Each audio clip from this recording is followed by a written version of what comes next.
I've been stressing a certain theme on my channel. I've been stressing is being prolific, being prolific with your art. And this year, 2021, I've made this endeavor to produce and release about 3.5 albums. Now I have one album out. I'm working on a 4-track album that I thought I would by now have out. I thought it was going to be out March or April, and now it's the last day of May. And I'm still working on it, but I'm not cranking it out at the speed anymore that I thought was important. And for a while I've been kind of fighting, like, no, I have to get this out. Now it's not perfectionism that I'm wrestling with. I'll tell you in a minute what I'm wrestling with, or feeling restless of. But it's just like, something's holding me back from producing so quickly. Now, again, I'm not really like the go-getter entrepreneur spirit. No, I just believe in producing frequently, producing professional art frequently. I'll always have that mindset. But lately, really this month, and I'm adjusting my headphones because it's hot, it's summer. But lately this month, I had the 7-day challenge. Fotis did it as well, where we're cranking out video game music and just kind of getting something real quick by the end of the day every day for 7 days straight. And it was a really good exercise, but it pulled me away from my album. I'm like, okay, that's 7 days away from my 4-track album. That's okay. I'll get it done next week. And then I was building technique in Logic Pro. And I was like, well, I love these instruments, but it's not working quite right. So I'm like tweaking here and here. Just, before I know it, it's end of May. I'm like, well, now I'm going to release it in June. And then it was a couple days ago where, no, not a couple days ago. I would say Thursday of last week, where I posted on my community tab and then also Twitter that I was going to have SuperCollider take a back seat. I hadn't been in SuperCollider for a month now, for the month of May. And I said, okay, SuperCollider's taking the back seat for videos, and I'll continue doing Logic, and I'll continue doing works in progress videos to get my album out. But 2 days after I made those posts, I was really starting to miss SuperCollider. And I started watching a video of Eli's, and then I started watching my own SuperCollider video, those demos that I've been posting. With SuperCollider, that's the biggest playlist that I have, because I've just been so committed to this software, to this content. And I'm listening to the sounds, I'm looking at the code, and I'm just missing it. And I've been looking at the analytics of my YouTube channel, and SuperCollider is the bread and butter of my channel. People love to go to my SuperCollider videos. But even more than that, SuperCollider is the thing that makes me feel so alive. I have so much joy in SuperCollider that I don't have with Logic Pro and even with my violin. Now, that's not to say I love SuperCollider more than Logic Pro or more than my violin. I've been on my violin for 25 years. I love the violin. With SuperCollider, I could be with Logic Pro and the violin. That's beautiful, because I have a beautiful marriage, but sending MIDI messages, like MIDI protocol between SuperCollider and Logic Pro. And I could do live signal processing, and I could play violin next to some, MIDI sounds and MIDI instruments. So SuperCollider, if I'm sure all of you are aware, at least those of you who've been on my streams or catching me on the replay, SuperCollider is an incredible, just incredibly flexible software. A 32-bit, good audio fidelity. I thought it was 64-bit, but I'll have to check that. I think it is 32-bit. Just beautiful soundscapes that you can make, and it's very dynamic. It's very, very powerful. You can do a lot of great composition techniques in it. And I learned SuperCollider about 5-6 years ago now, and I still feel like I know nothing about SuperCollider, but that's not true. I know some techniques. But SuperCollider offers something to me that not even the violin offers, and not even Logic Pro. SuperCollider, the thing that It's I described it to the prof last night. It's like a clock maker or maybe a toy maker. You know, getting into the clock or the toy and tweaking things and building things, building parts for things. You know, spare parts for things, parameters for things, pulling things apart, readjusting them. There, you know, there's kind of a sense of wonder. You know, we'll see like those Christmas movies of making toys or the clock makers that they have so much joy in tinkering different things. And I found that with SuperCollider. But it's not just troubleshooting and just tinkering around and building things like building synths and building this huge score of all these different parameters. SuperCollider actually what it does offer that the other two, you know, Violin and Logic Pro, what they don't offer, SuperCollider offers the unknown to me. I could build this massive score of something and not know what's going to come next. Yeah, I have a sense. I have an idea. I'm like, okay, well, this. I've got this audio sample controlled by this sine wave, and I've applied like a low pass filter on it. Okay, I have the general idea of what the sound is. I have the general idea of how it's going to oscillate, how it's going to be controlled, dynamically controlled.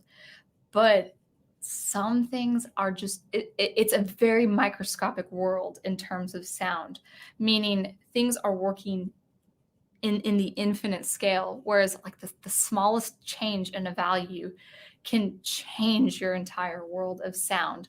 That's what SuperCollider offers to me. And I find so much joy in that. I can't really explain it. And I think you guys have, if you guys have the same experience with something else, you know, go ahead and say that in the chat. But I have just so much joy in SuperCollider that I don't quite have with Logic Pro and Violin. Now that's not to say I would give up Violin or give up Logic Pro. Absolutely not. What I love about these three is, and including my voice, I would say Violin and voice, all of that is integral. Like all of that, like Logic Pro, SuperCollider, Violin, voice, all of that can be synthesized in the grand scheme of things in experimental electronic music. But when I avoid SuperCollider to compose my album, so even though I'm doing something very productive, as productive as releasing an album, when that takes me away from SuperCollider for a month, and so far this year, 2021, it's been 2 months, I feel, almost artistically speaking, I feel a sense of deprivation. I feel like something is lacking. It's not to say I don't take joy in the work that I'm doing, but something's not working well for me. Now, there's another part. It's kind of like a two-parter. It's not just that I'm not in SuperCollider, but when I'm not working with sound experimentation and I'm only working on my album, well, the problem is I'm also not composing anymore. It's kind of hard to explain if you're not in that workflow, you know, with Violin, Logic Pro, and SuperCollider. But when I'm working on my album, I really am not composing anymore because I have the structure down and I'm just tweaking the instruments. And then I'm like really fine tuning the instruments, you know, with a fine tooth comb. I'm really just getting all the kinks out, all the sound kinks out as much as I can before the final polished product that will be released on Bandcamp and my website and all that. It's good work. That editing is good work. But when I'm not composing, I really do have a sense of loss, artistically speaking.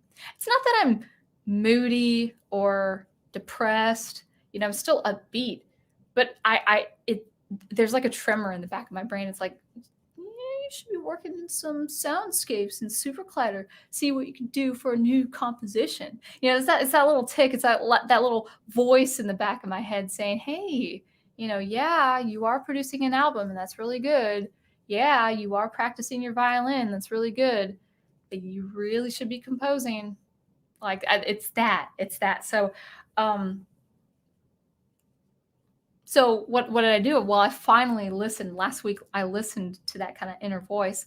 I was looking at videos and I was even looking at an old score and tinkering around and troubleshooting and going like this. This is my little cheer. Every time I troubleshoot and I solve a problem, I'm like, yeah. Actually, sometimes I'll be shouting and I'll have my headphones on, and it's like I'm watching a sports team win a game or whatever, and that's the joy. Like I am a total sports fan when it comes to troubleshooting and tinkering and finally ultimately fixing something in SuperCollider that really produces an epic world of sound. And I miss that. And it's wonderful. It's so wonderful to see how beneficial this is on my YouTube channel as well. So all this to say is I think it's very important to produce prolifically. I think it's very important to produce professionally.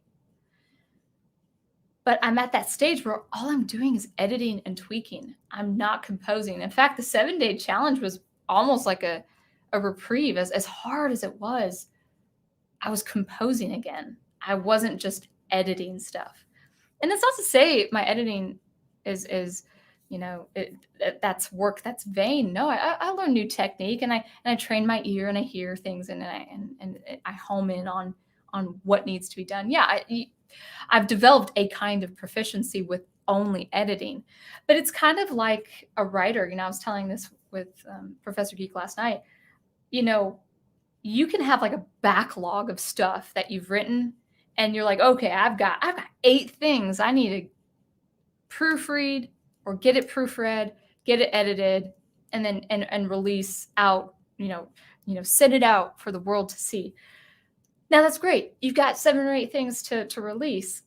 But if you only edit as a writer, and I'm already feeling this with my own editing as a writer too. I'm like, I haven't written in like 2 months. I've only been editing my stuff.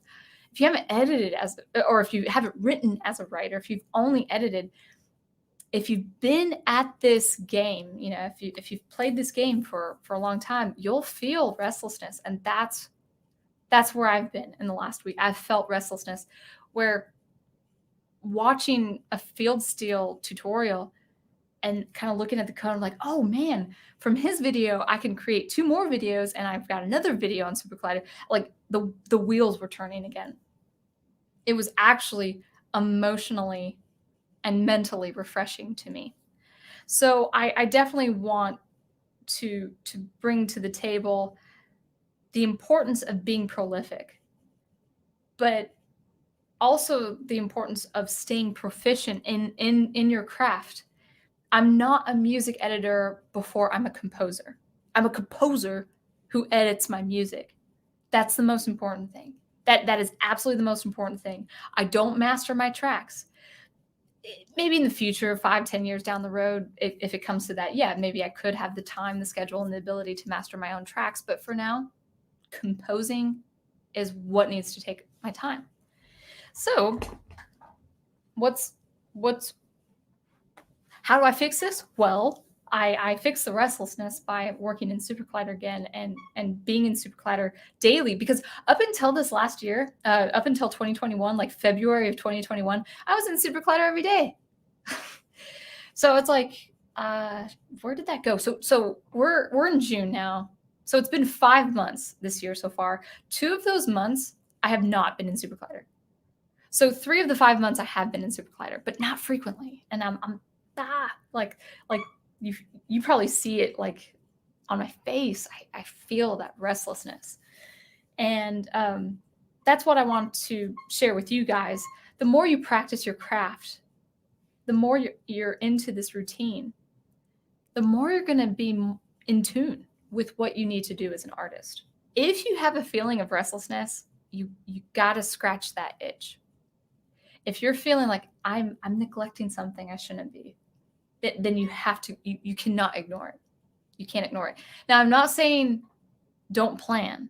Like, still be very intentional with your time. Still be very intentional with your day, with your week, with your month, with the goals you have for that year as far as producing professionally, or at least producing your skill, or becoming more proficient in your skill.